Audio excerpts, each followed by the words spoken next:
성경에 등장하는 이스라엘 역사 가운데 하나님의 역사하심과 또 하나님의 개입하심이 가장 강하게 나타나던 때, 역동적인 하나님의 역사가 나타나던 때는 바로 출애굽과 가나안 정복 전쟁 시기라고 할 수가 있습니다.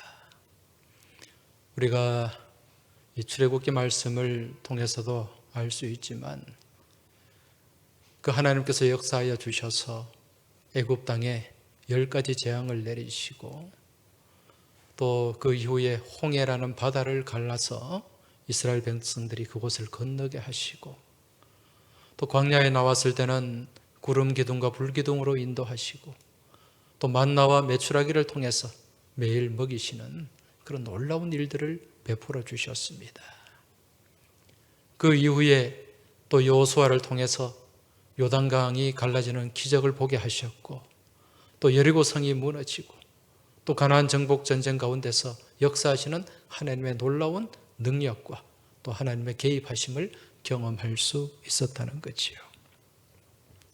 그래서 이 당시에는 이 모세와 여호수아라고 하는 두 명의 걸출한 영웅들을 통해서 하나님께서 일을 하셨는데 이제 그 이후에 이들이 죽고 난 뒤가 문제입니다. 모세가 죽고 그 뒤에 후계자인 여호수아가 죽고 난 이후에 백성들은 많은 근심과 걱정에 놓여졌습니다. 이제 이러한 영웅들이 없는데, 이런 지도자가 없는데 앞으로 우리는 어떻게 할 것인가, 그런 고민이 있었다는 거죠. 그래서 오늘 사사기 말씀을 시작하면서 1장 서두에 보면 여호수아가 죽은 후에 이렇게 말씀이 시작되고 있는 것입니다. 그런데 우리가 이 사사기 말씀을 읽으면서 발견하고 깨닫게 되는 진리는 사람이 그렇게 중요하지 않다는 것입니다. 하나님께서는 물론 사람을 들어 사용하시지만 어느 특정된 한 사람을 통해 일하시는 분이 아니라는 것입니다. 아무리 부족하고 아무리 연약해도 하나님이 그 가운데 개입하시면 그 인생이 놀랍게 또 하나님 들어 쓰시는 복된 인생이 될 수가 있고 또 그러한 인생을 통해서 하나님께서는 놀라운 일들을 이루어 가신다는 것입니다. 그래서 이 사사기의 역사를 보면 모세나 여호수아처럼 대단하고 능력 있는 출중한 그런 인물들은 없지만 우리 하나님께서 한 사람 한 사람 불러서 세우시고 쓰실 때 또 그들을 통해서 하나님의 놀라운 역사가 펼쳐지고 또 이루어지고 있다는 것, 이걸 우리가 이 말씀을 통해 확인할 수가 있습니다. 그래서 우리가 이 사사기 말씀을 통해 깨닫게 되는 것은요, 이 땅의 역사는 어떤 영웅을 통해서 사람이 만들어가는 역사가 아니라는 것입니다. 이 땅의 모든 역사는 누구의 섭리 가운데 놓여져 있습니까? 하나님의 섭리 가운데 놓여져 있습니다. 그리고 하나님의 통치하심 가운데 펼쳐지고 있다는 것입니다.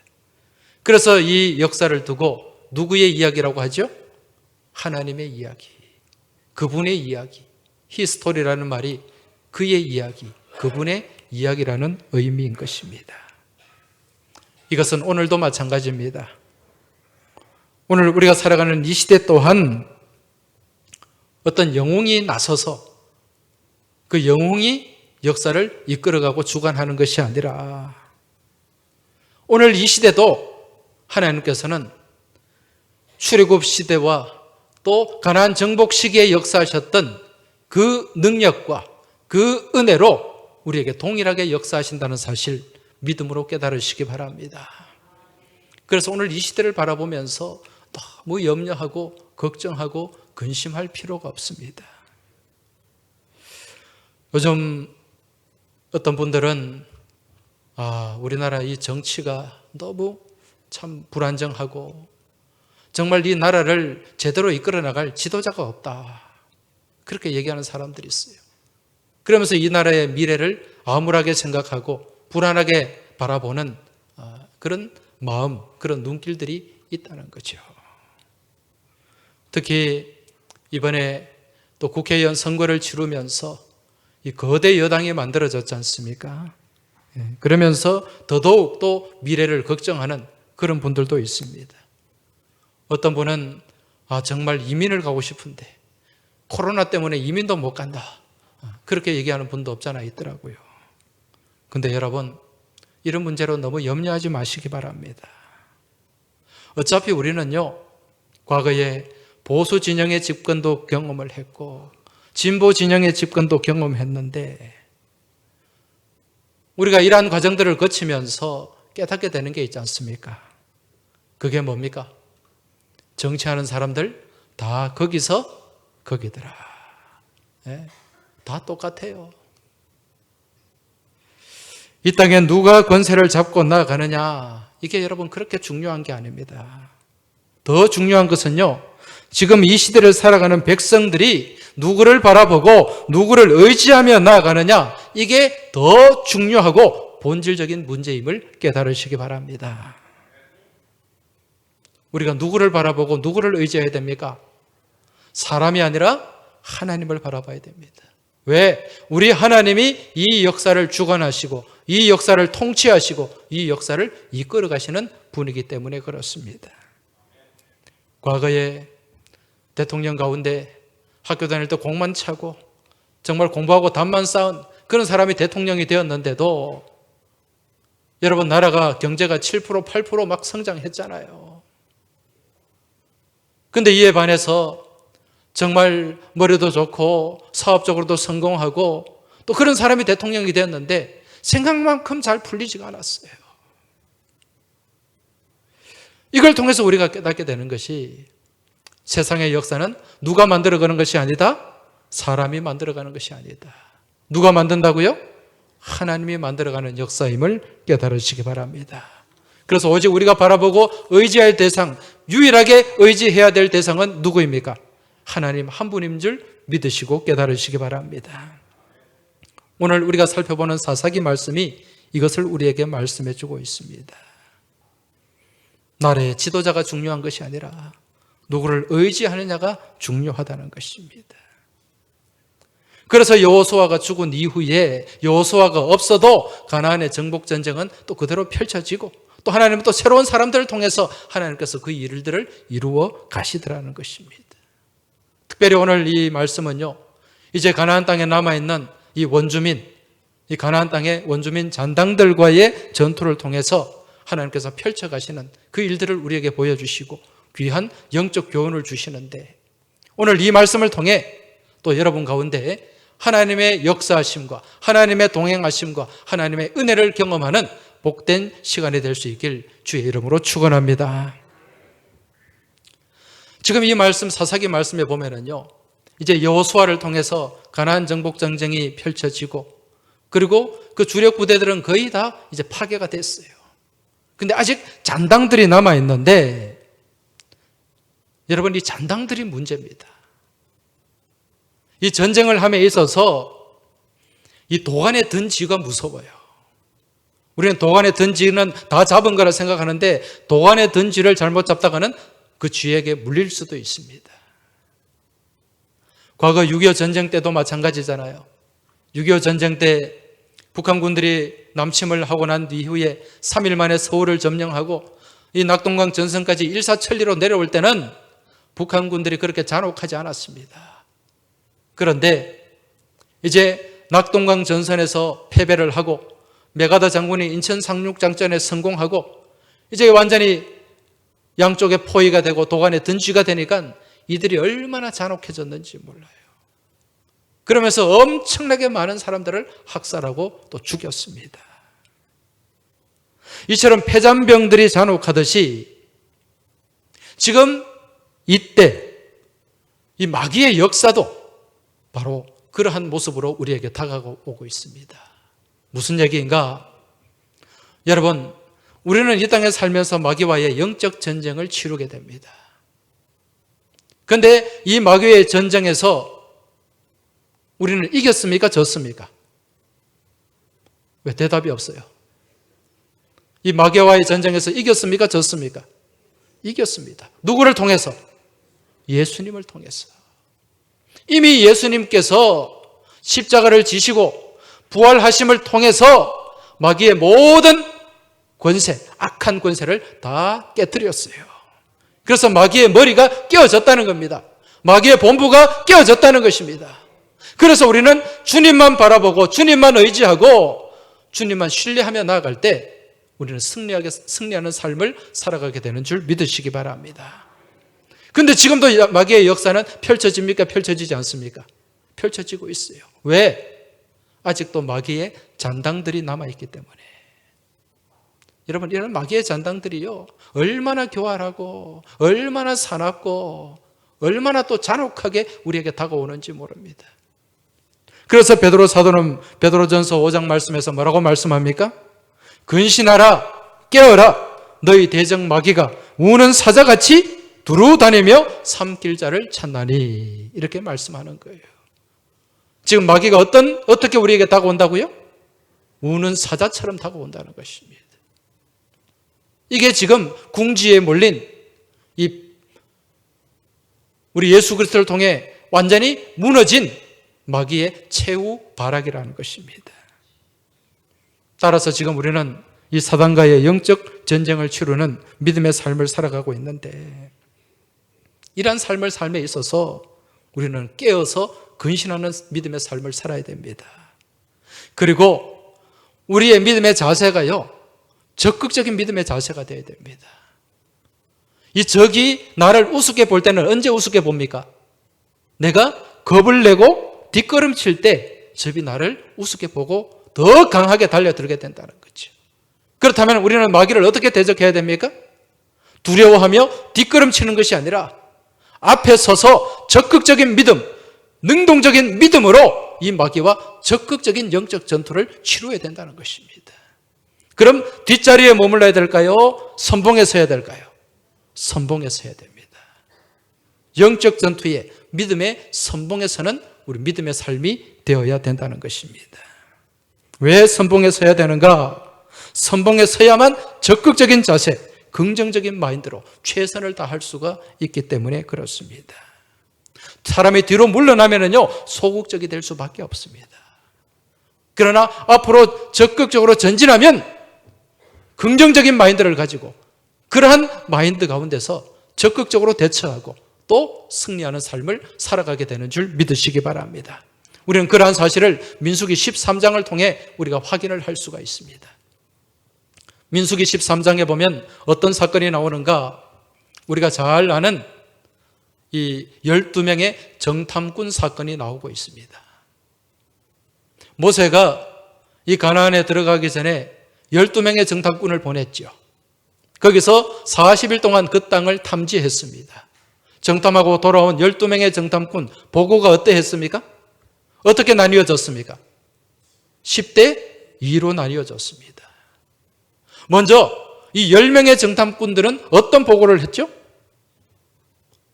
우리가 그 땅에 가서 그 땅을 두루 살펴봤더니 그 땅에 있는 백성들은 기골이 장대하고 거인족들이고 그들이 쌓은 성은 너무도 견고해서 우리가 도저히 그들과 싸워서 이길 수가 없겠더라. 따라서 우리는 그들 앞에 서면 무엇과 같다? 메뚜기와 같은 존재다.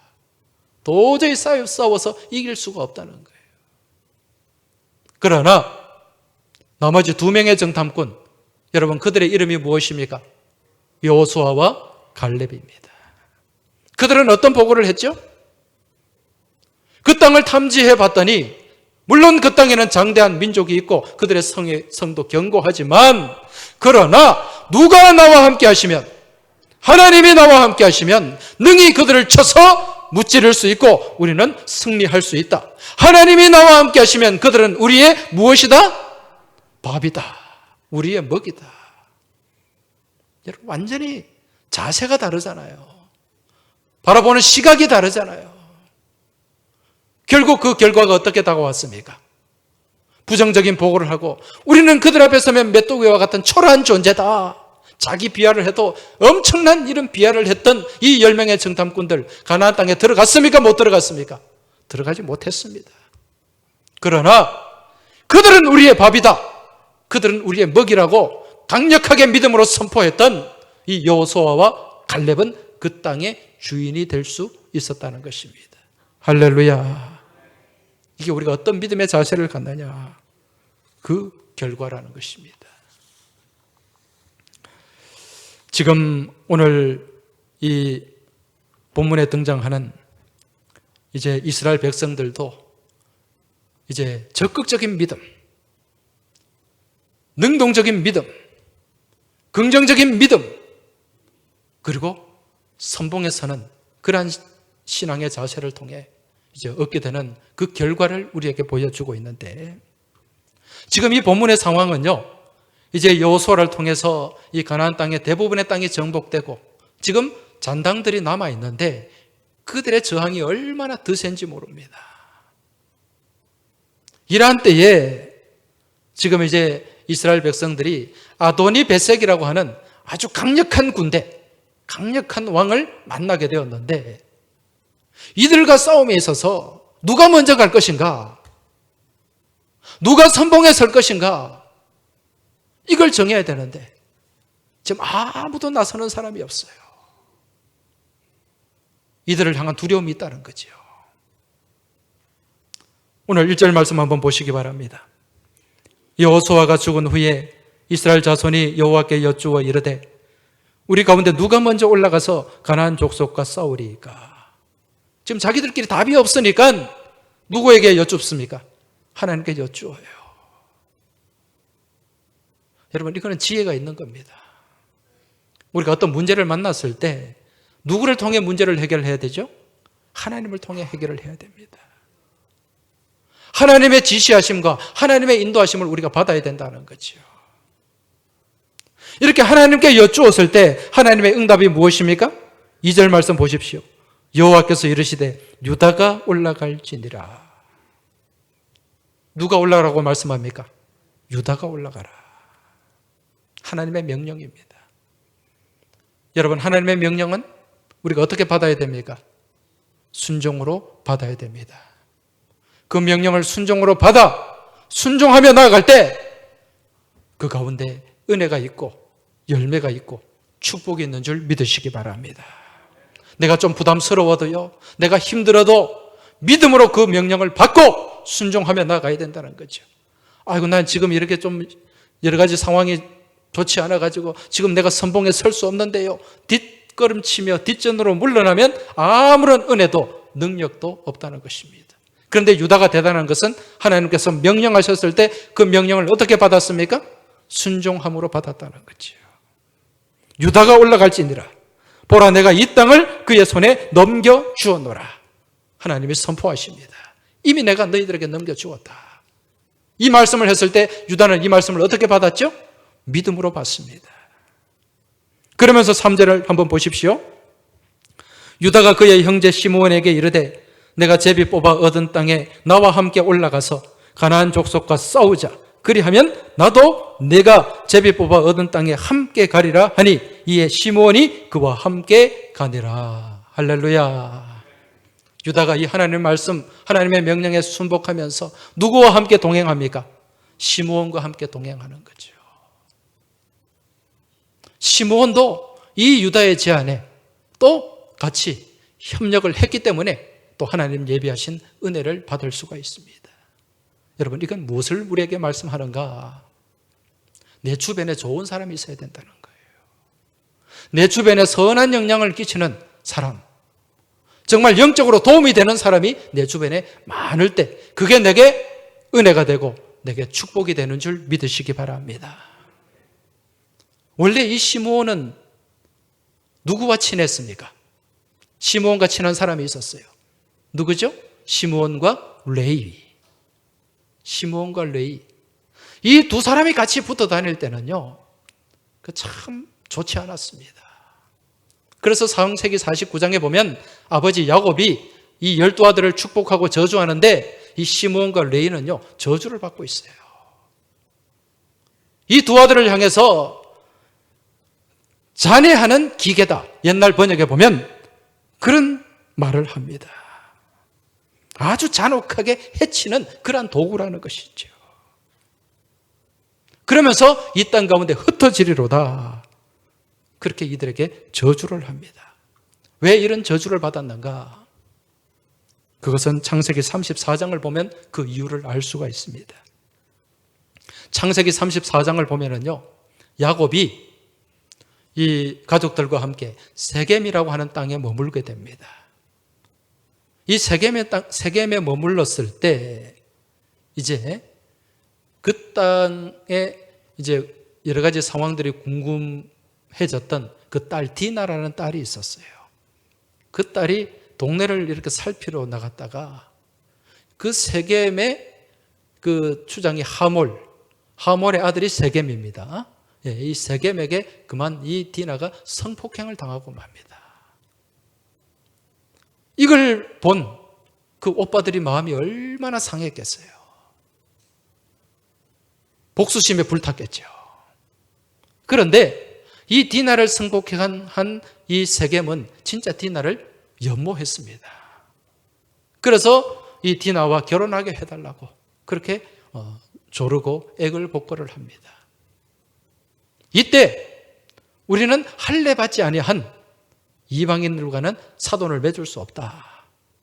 이 세겜에 있는 모든 남자들이 할례를 받으면 한번 생각하고 또 허락하도록 하겠다.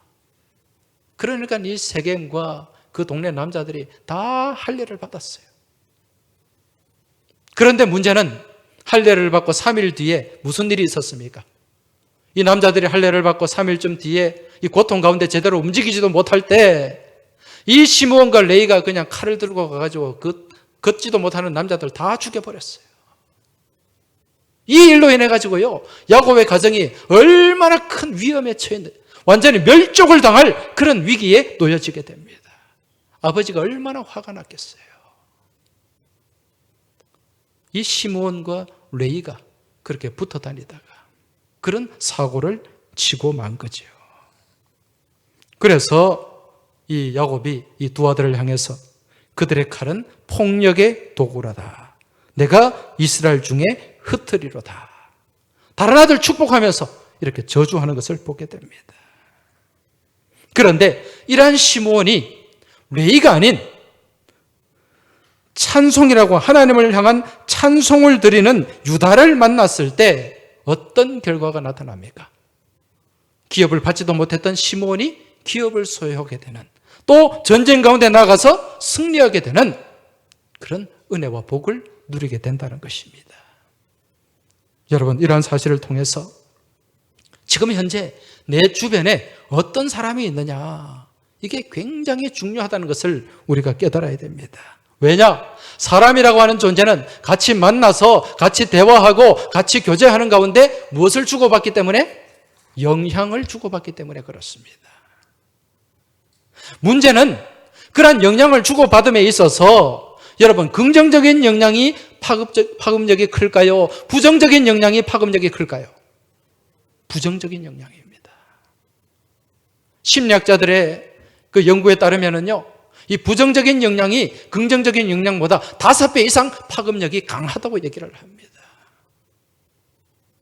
왜 그런가? 우리 사람은 본디 진노의 자식이에요. 그리고 우리 가운데는 무엇이 들어있습니까? 악한 죄성이 남아있어요. 그래서 우리는 본성적으로 악한 것들을 가까이 하게 되어 있다는 거죠. 여러분, 신문을 한번 보세요. 신문이나 뉴스에 보면 좋은 사건, 아름다운 사건, 그런 사건들이 많이 등장합니까? 아니면 사람 죽이고 무슨 사기치고 무슨 그런 사건들, 좋지 않은 사건들이 신문에 많이 등장합니까? 후자지요. 인간에게 죄성이 있다는 것입니다. 그렇기 때문에 우리는요, 알게 모르게 악한 영향은 잘 수용이 돼요. 아이들도요, 이렇게 자라면서 나쁜 거는 얼마나 잘 배워오는지 모릅니다. 근데 좋은 거는 쉽게 배워지지가 않아요. 선한 영향을 주고받는 게 힘들다는 것입니다. 그렇기 때문에 우리가 선한 영향을 주고받기 위해서는 내 주변에 어떤 사람들이 많아야 돼요? 선하고 복된 사람들이 많아야 된다는 사실 믿음으로 깨달으시기 바랍니다. 어떤 분들은 그렇게 생각할 수도 있겠죠. 내가 그렇게 좋지 않은 사람들, 악한 사람들을 만나서 내가 선한 영향을 주면 되지. 여러분, 정말 좋은 생각입니다. 그런데 내 안에 그러한 악한 것들을 파할 수 있는 강력한 영권이 없다면 내가 도리어 악한 영향을 받게 되어 있어요. 그래서 바울 사도는요, 디도서 3장 11절 말씀을 통해 이렇게 말씀합니다. 이단에 속한 사람은 한두 번 훈계한 후 멀리하라. 그렇게 말씀합니다. 무슨 얘기인가? 여러분, 여기 이단에 속한 사람, 이 말은 헬라어로 하일레티코스라는 말인데요.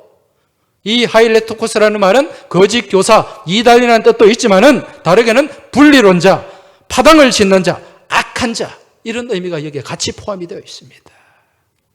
이런 사람들과 한두 번 훈계해보고 아니면은 멀리 하라는 거예요. 그래야만 내가 악한 영향에 놓여지지 않기 때문에 나를 영적으로 지키라는 말씀입니다. 지금 시므온도 마찬가지입니다. 자네하는 기계라는 별명을 가진 레위와 함께 했을 때 말 그대로 상처를 주고 폭력의 도구가 되는 삶을 살 수밖에 없었지만 내 형제의 찬송이라는 별명을 가진 유다와 함께 했을 때는 가나안 땅 정복, 선봉에서는 영광을 누리게 되었다는 것입니다. 바라기는 여러분의 삶이 주변에 늘 좋은 사람들과 함께하고 서로 간에 늘 복되고 선한 영향을 주고받는 건강하고 아름다운 믿음의 삶이 되길 주의 이름으로 축복합니다.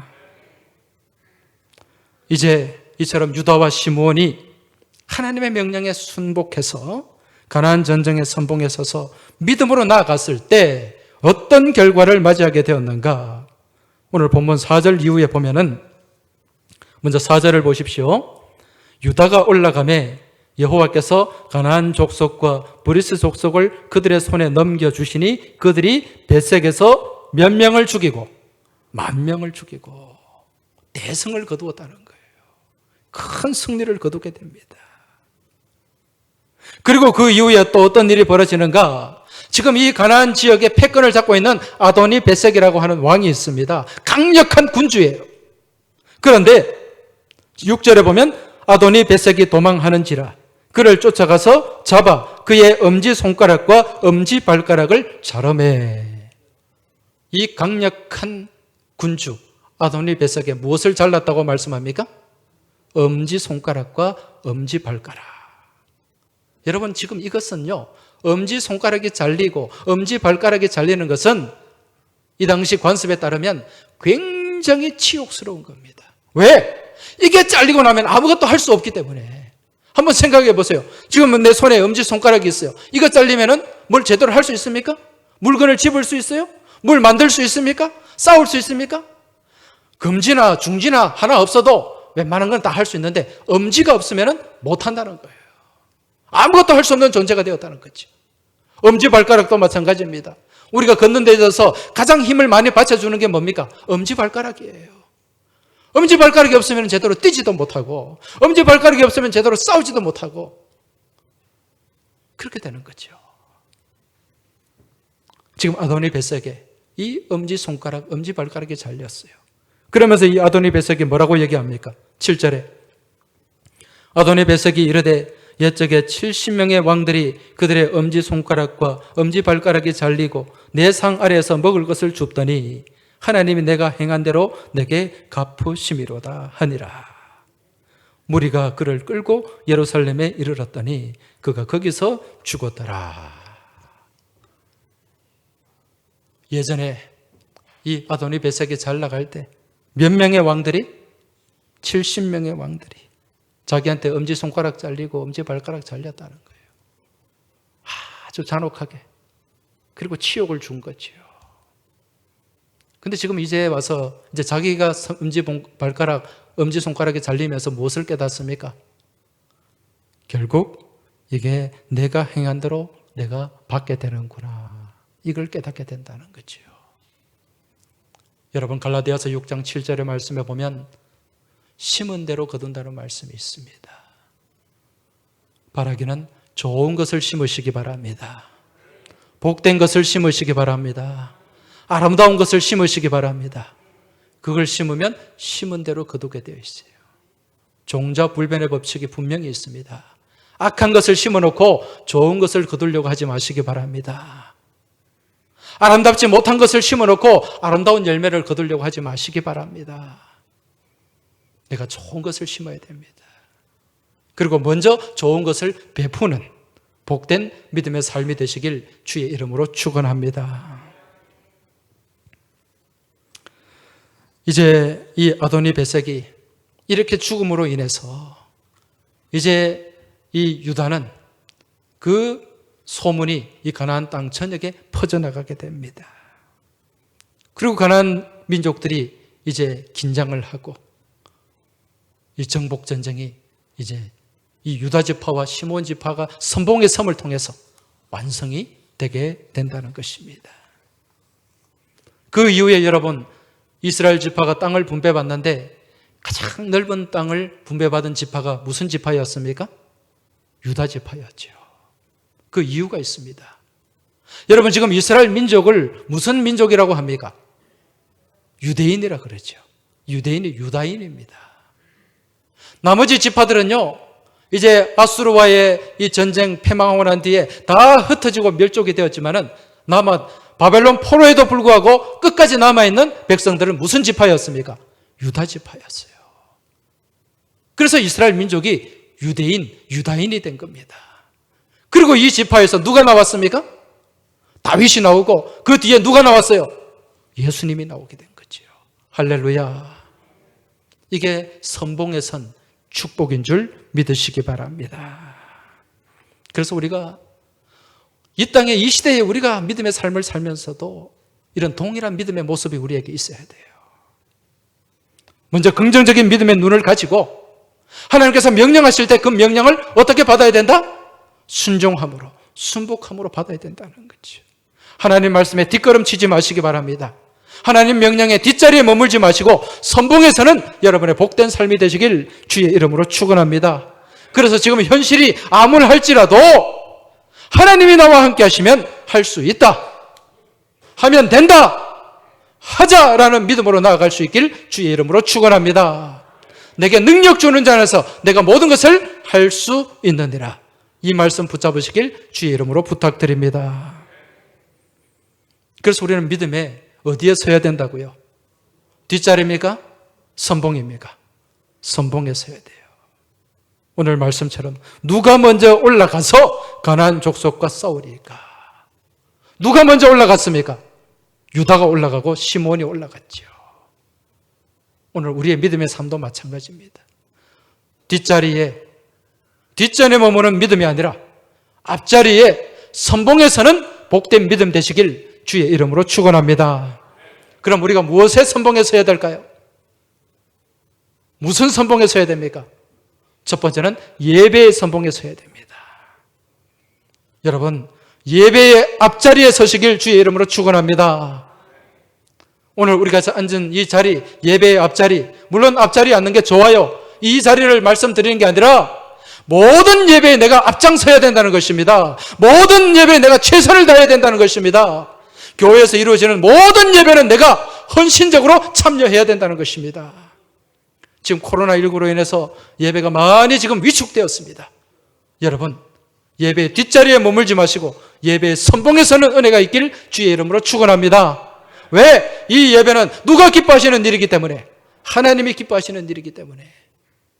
더불어서 이 예배를 통해서 우리는요, 새 힘을 공급받을 수가 있어요. 영적으로 재충전을 할 수가 있다는 것입니다. 우리가 한 주간 나가서 세상 가운데서 얼마나 치열하게 살아갑니까? 얼마나 많은 영적 전쟁이 있습니까? 그 전쟁에서 이기기 위해서는 우리 안에 영적 충전이 이루어져야 됩니다. 그러니까 영적으로 충전하는 자리가 무슨 자리라고요? 예배의 자리인 줄 믿으시기 바랍니다. 이 시간 하나님께서 여러분들의 심령 가운데 은혜로 충전시켜 주시는 줄 믿으시기 바랍니다. 능력으로 함께 하시는 줄 믿으시기 바랍니다. 이 예배를 통해서, 예배의 승리함을 통해서 우리가 세상 가운데 나가 승리하는 삶을 살 수가 있다는 것입니다.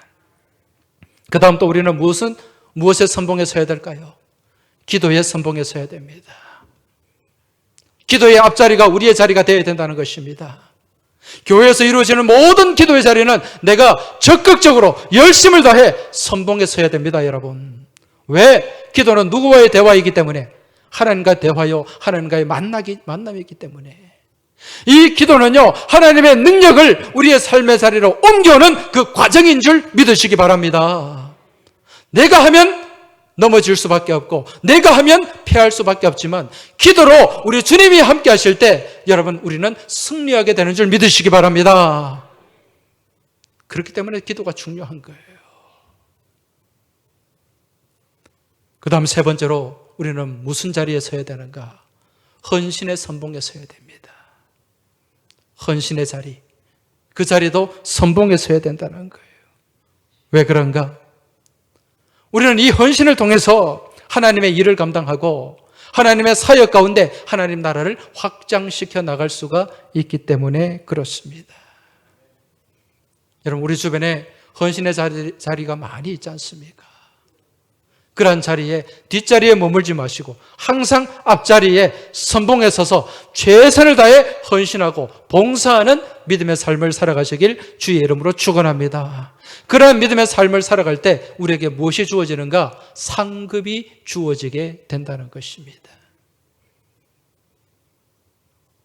여러분의 믿음이 구경꾼의 믿음, 관중의 믿음이 되지 않길 바랍니다. 관중이 아닌 선수의 믿음을 소유하시길 주의 이름으로 축복합니다. 지금 이 코로나로 인해서 이 스포츠 경기도 많이 지금 위축이 되었는데, 이제 경기가 프로축구도 시작했고 프로야구도 시작을 했어요. 그런데 지금 경기는 펼쳐지는데 무슨 경기가 펼쳐지고 있습니까? 관중이 없는 무관중 경기가 펼쳐져요. 여러분, 관중이 없어도 누가 있으면, 선수가 있으면 경기가 됩니까? 안 됩니까? 경기가 돼요. 그러나 구름대 같은 관중들이 모여 있어도 누가 없으면, 선수가 없으면 시합은 되지 않습니다. 누가 중요하다는 얘기죠? 선수입니까? 관중입니까? 선수입니다. 여러분의 믿음의 삶이 선수의 삶이 되시길 주의 이름으로 축원합니다. 그저 왔다 갔다 구경만 하는 관중의 삶이 되지 않길 주의 이름으로 부탁드립니다. 왜 선수의 삶을 살아야 되는가? 왜 선수로 헌신해야 되는가? 선수에게는 무엇이 있습니까? 한 해 동안 시즌에 열심히 선수 생활하고 시합에 임하면 연말에 무엇이 주어지죠? 상이 주어집니다. 프로야구는 골든 글러브가 주어지고요, 축구 선수는 골든 슈즈가 주어집니다. 그러나 1년 내내 시합할 때마다 와서 그냥 북치고 장구치고 노란 봉다리 뒤집어 쓰고 그렇게 응원해도 관중에게 가는 상이 있습니까? 없습니까? 없습니다. 오직 상은 선수에게만 주어진다는 거죠. 바라기는 여러분의 믿음의 삶이 관중이 아닌 선수가 되시길 주의 이름으로 축원합니다. 그래서 예배의 뒷자리, 기도의 뒷자리, 헌신의 뒷자리가 아니라 예배의 선봉에 서시길 부탁드립니다. 기도의 선봉에 서시길 축원합니다. 헌신의 선봉에 서시길 주의 이름으로 축복합니다. 그래서 우리가 이 선봉에 서는 신앙을 통해서, 선봉에 서서 싸워서 이김을 통해 복락을 누린 이 유다와 시므온 지파처럼 오늘 이 시대 날마다 일어나는 영적 전쟁에서 뒷전에 머물고 뒷자리에 머물면서 뒷걸음치는 것이 아니라 날마다 선봉에 서서 주님과 함께 담대히 맞섬을 통해 승리의 삶을 살아가며 우리 하나님 예배하신 복된 상급을 받아 누리는 여러분과 저의 삶이 되고 믿음이 되길 주의 이름으로 축원합니다.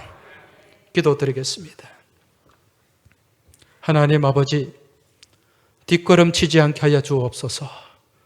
뒷자리에 머물지 않게 하여 주옵소서.